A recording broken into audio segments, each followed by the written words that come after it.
राज्य शासनाच्या सहकार विभागाच्या माध्यमातून राज्यस्तरीय बँकर समितीने सरकारी बँकांना ईमेल पाठवलेला आहे, पत्र पाठवलेले आणि सक्त आदेश देण्यात आलेले आहेत की कर्जमाफी संदर्भातली माहिती त्वरित पाठवा आणि ती माहिती पाठवत असताना ज्या याद्या तयार होणार आहेत, तुमची एक चूक तुम्हाला कर्जमाफीच्या यादीतून बाहेर फेकू शकते। त्याकरिता हा व्हिडिओ काळजीपूर्वक बघा, कारण मी कधीपर्यंतच कर्जमाफ होणार आहे, कोण NPA कोण आणि ODU हे सुद्धा अगदी सोप्या भाषेत समजावून सांगतो। नमस्कार, मी आहे मनोज सांभारे। आता माझे अनेक ॲग्रीकल्चर फील्ड ऑफिसर म्हणून माझे मित्र, माझे सिनियर आहेत बँकांमध्ये, तर त्यांनी मला हे पाठवलेले आहे की राज्यस्तरीय बँकेत समितीचा आम्हाला पत्र आलेले आहेत आणि 54 पॉईंट ते 55 पॉईंट आहेत, त्या माध्यमातून ती माहिती पाठवायची आहे। आता त्यांच्यामध्ये दोन गोष्टी लक्षात ठेवायच्या आहे। त्यामध्ये माहिती काय मागितलेली आहे, एक म्हणजे NPA नॉन परफॉर्मिंग सेट्स। एखाद्या शेतकऱ्यानं पीक कर्ज काढलं आणि ते जर त्यानं 3 वर्ष भरलं नाही आणि 3 वर्षाच्या वरती काही दिवस झाले तर ते खातं NPA होतं। त्यानंतर दुसरं म्हणजे ODU। तर समजून घ्या, ODU म्हणजे काय की एखाद्या शेतकऱ्याने पीक कर्ज काढलं व त्यानंतर 12 महिने झाले आणि 12 महिन्याच्या वरती एक दिवस जरी शिल्लक झाला तरीसुद्धा ते जातं ODUमध्ये। आता आपल्याला माहिती आहे की अजित नवले हे शेतकरी नेते आहेत व त्यांनी मागे एक मुद्दा उचलला होता। तो मुद्दा काय की सरकार 2025 ते 26मध्ये ज्या अर्थाने जी आपल्याला अतिवृष्टी बघायला मिळाली किंवा ढगफुटी बघायला मिळाली आणि ओला दुष्काळ होता, नेमकं त्या शेतकऱ्यांना वगळलं जात आहे अशी त्यांनी शंका निर्माण केली होती आणि आरोपसुद्धा केला होता। आता हे जे 54 पॉईंट आम्ही बघितले, तर त्या 54 पॉईंटमध्ये सरकार कुठली माहिती मागवतंय, तर सरकार म्हणतंय की NPA झालेले जे खाते आहेत त्याची माहिती द्या, त्याच्यानंतर ODU झालेले जे खाते आहेत त्यांची माहिती द्या आणि सरकार जे मुद्दे मागवलेले आहेत तर ते पत्र किंवा ईमेल आहे आणि त्यांच्यातले ते सगळे पॉईंट्स आहेत की त्या पॉईंटच्या माध्यमातून ही बाब लक्षामध्ये येत आहे की सरकार 30 सप्टेंबर 2025 पूर्वीचं कर्ज माफ करण्याच्या यादीमध्ये आहे। त्यामुळे अजित नवले साहेबांचा जो मुद्दा होता तो सुद्धा या ठिकाणी खरा ठरतो आहे की सरकार या वर्षाच्याच लोकांना त्या ठिकाणी वगळत आहे। म्हणजे होतंय काय विषय तुम्ही लक्षात घ्या की सरकार काय म्हणतंय की आम्ही जे NPA झालेले खाते आहे किंवा जे ODU झालेले खाते आहेत तर आम्ही कर्जमाफी यादीमध्ये आम्ही ते मागवतो आहे आणि मग त्यानंतर सुद्धा सरकार ठरवणार आहे की कर्जमाफी NPA वाल्यांना द्यायची की कर्जमाफी ODU वाल्यांना द्यायची। मग त्याच्यामध्ये हे पण ठरणार आहे की 2019 पासून 2019ला जी उद्धवजी ठाकरे साहेबांनी कर्जमाफी झाली त्यानंतरपासून ते आतापर्यंत थकीत घेणार आहेत जे कर्जदार आहे, त्याच्यामध्ये 2020 ते 21 पासून आणि 22-23 पर्यंत, तसंच 2023 पासून तर 2025 पर्यंत घेणार आहोत। हे सुद्धा आता सरकार पूर्ण माहिती कलेक्ट झाल्यानंतर ठरवणार आहे।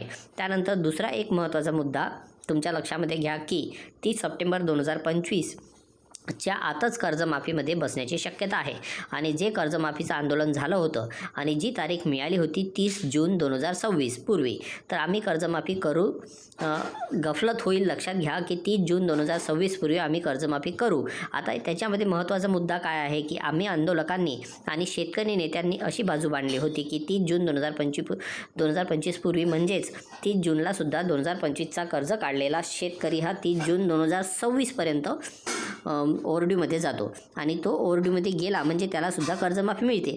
मात्र ही 30 जूनच्या आधीच जर प्रक्रिया पूर्ण होत असेल आणि सरकार जर 30 सप्टेंबर 2025ची तारीख पुढे ठेवत असेल तर याचा अर्थ सरळ होतो की यावर्षी 2025-26मध्ये रेग्युलर असलेला शेतकरी हा कर्जमाफीपासून वंचित राहतो आहे। त्याच्यानंतर दुसरा महत्त्वाचा मुद्दा म्हणजे काय की ज्या शेतकऱ्यांनी पुनर्गठन केलेलं आहे, म्हणजेच पहिलं कर्ज थकीत होतं मात्र यावर्षी 10% वाढवून घेतलं आणि पुनर्गठन केलं तर ते सुद्धा रेग्युलरमध्येच येणार आहेत आणि रेग्युलरमध्ये आला म्हणजे तो कर्जमाफीतून कटला। अशा पद्धतीने परिस्थिती ही सध्याची सरकारी बँकांनी जे ईमेल आलेले आहेत त्यामध्ये 54 मुद्दे आहेत, ते मुद्दे मी वाचलेले आहेत व त्यांच्यामध्ये सरळ स्पष्ट दिसत आहे की त्यानंतर सर्वात महत्त्वाचा मुद्दा म्हणजे शेतकऱ्यांनी याच्यामध्ये काय काळजी घेणे गरजेचे आहे। जर कर्जमाफीच्या याद्या यायच्या असेल आणि कर्जमाफीच्या पहिल्या पंक्तीत जर का कर्जमाफीचा लाभ घ्यायचा असेल तर तुमच्याकडे काय असलं पाहिजे, तर तुमचं आधार कार्ड, तुमच्या बँक अकाउंट, तुमचं पॅन कार्ड आणि तुम्ही लोन काढताना दिलेली सगळी माहिती, ती माहिती आणि तुमचा फार्मर ID वरची माहिती ही एकच असली पाहिजे. त्याच्यामध्ये जर तफावत असेल तर तुम्ही कर्जमाफीच्या यादीतून फेकले जाणार आहात. थोडक्यात आणि सोप्या भाषेत सांगायचे झाले तर फार्मर आय डी नाही तो शेतकरी नाही आणि त्याला कर्जमाफी नाही हे सरळ धोरण आहे. म्हणून प्रत्येक शेतकऱ्याची फार्मर आय डी असणे गरजेचे आहे. कर्जमाफीच नाही, कुठल्याच योजनेतील शेतकऱ्याला संदर्भातील भेटणार नाही, कुठल्याही योजनेचा फायदा त्याला मिळणार नाही. जर तुमच्याकडे त्या ठिकाणी फार्मर आय डी नसेल तर मग तुम्हाला आता याच्यामध्ये काय ब्रांच नेम, IFSC कोड, आधार, त्यानंतर ग्रीन स्टॅक म्हणजे फार्मर आय डी, त्यानंतर लोन रेकॉर्ड टाईप, त्याच्यानंतर सँक्शन लोन अमाऊंट, त्यानंतर फार्मर नेम, त्याच जेंडर, त्या सगळ्या गोष्टीचं तुमचं रेग्युलर डॉक्युमेंट आहेत आणि तुम्ही बँकेमध्ये कर्ज काढण्यासाठी जे डॉक्युमेंट वापरले आहेत त्या मॅच झाल्या पाहिजे. त्यानंतर महत्त्वाचा मुद्दा म्हणजे काय हे लक्षात घ्या. तुमच्या आधार कार्ड, तुमची डेट ऑफ बर्थ आणि त्यानंतर तुमचा लोन नंबर, तो म्हणजे ज्यावर तुम्ही पीक कर्ज काढलेला आहे तो लोन नंबर. त्यानंतर बँकेचा डेटा, आधार कार्ड, पॅन कार्ड आणि हा सगळा डेटा एकच असला पाहिजे. म्हणजे कधी काय होतं की समजा मी एक ज्ञानेश्वर नावाचा व्यक्ती आहे आणि माझा भाऊ, आमच्या दोघांपैकी समजा माझ्या भावाला मी परमिशन दिलेली आहे, त्या संदर्भातील डॉक्युमेंट दिलेले आहेत, पण आधार नंबर तर माझा आहे, तर त्याच्यामध्ये माझ्या भावाला कर्जमाफी मिळतच नाही. असे बरेचसा त्याच्यामध्ये टेक्निकल इश्यू आहेत. मात्र आता मोठ्या प्रमाणात शेतकऱ्यांचं सगळं एकच आहे. तुमचा जो मोबाईल नंबर आहे तो मोबाईल नंबर तुमच्या बँक खात्याला लिंक पाहिजे, तुमचा मोबाईल नंबर तुमच्या आधार कार्डला लिंक पाहिजे, तुमचा पॅनला सुद्धा लिंक पाहिजे आणि तुमचा फार्मर आय डीला सुद्धा लिंक पाहिजे, तरच तुम्ही यामध्ये बसणार आहात. तुम्हाला याच्यामध्ये काय काळजी घ्यायची आहे की खातं जमा करण्यासाठी तुमच्या बँकेला व्हिजिट द्यायची आहे व त्या बँकेमध्ये तुम्ही तुमचं पीक कर्ज काढलेलं आहे आणि त्या बँकेमधून तुम्ही जायचं आणि आधार कार्ड घेऊन जायचं, बँक मॅनेजरला भेटायचं किंवा फील्ड ऑफिसरला भेटायचं आणि त्यांना म्हणायचं की हा माझा फार्मर आय डी आहे, हा फार्मर आय डीवरचे एकदा नाव वगैरे चेक करा आणि मी बँकेचे लोन काढलेले आहे त्या संदर्भातील सुद्धा चेक करा, त्याच्यामध्ये सगळे एकच आहेत का बघा. जर नसतील तर त्या संदर्भात डॉक्युमेंटची पूर्तता करून तुम्हाला ते काम करणं गरजेचं आहे.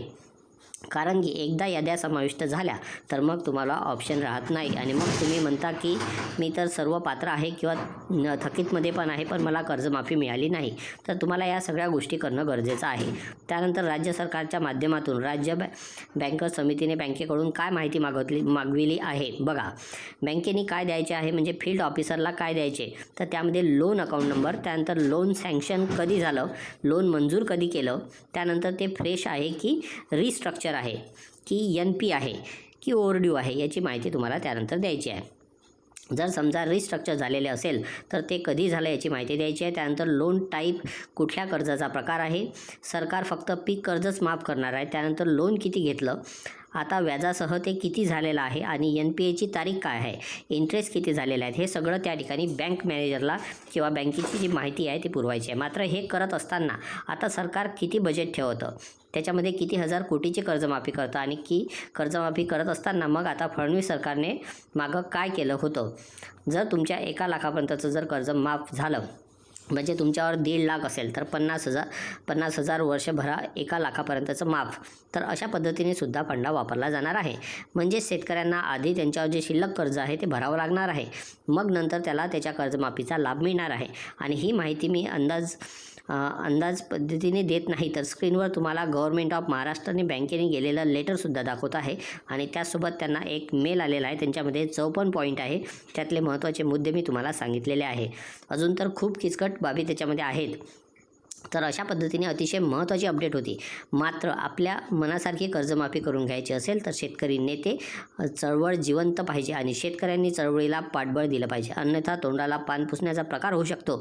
सन्माननीय बच्चू कडूंनी मी या संदर्भात बोलणार आहे की आपण 30 जून 2026ची जी तारीख घेतलेली आहे, मात्र 30 जून 2026 संपल्यानंतर 2025-26चा लोन घेतलेला शेतकरी ओव्हरड्यूमध्ये जाणार आहे आणि 30 जून 2026च्या नंतर आधीच जर ही प्रक्रिया पूर्ण होणार असेल तर तो शेतकरी ओव्हरड्यूमध्ये जात नाही, मग त्या ठिकाणी त्या शेतकऱ्याला कर्जमाफी मिळणार नाही. हे जे सांगता आहेत की RBIच्या रूलप्रमाणे थकीतांनासुद्धा कर्जमाफी दिली जाते वगैरे वगैरे, काही नाही आहे. राज्य सरकारने जर ठरवलं तर सर्व शेतकऱ्यांचं पीक कर्ज हे माफ करता येऊ शकतं. अशा पद्धतीने अतिशय महत्त्वाची अपडेट आपण जाणून घेतलेली आहे.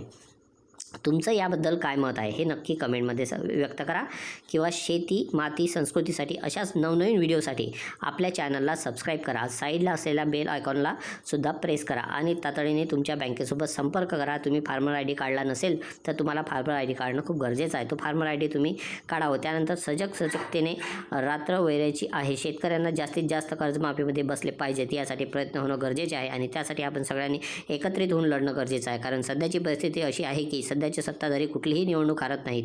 मग आपण कुठलीच निवडणूक हारत नाहीत आहोत तर मग दिलेलं आश्वासन पाळलं काय किंवा नाही पाळलं काय तर आपल्याला काहीच फरक पडत नाही. अशा पद्धतीची मनस्थिती आणि मानसिकता राज्य सरकारची झालेली आहे. तर त्याचा हा गुरखा आहे हा आपल्याला आंदोलनाच्या माध्यमातून फाडावा लागेल. धन्यवाद. चला भेटूया पुढील व्हिडिओमध्ये.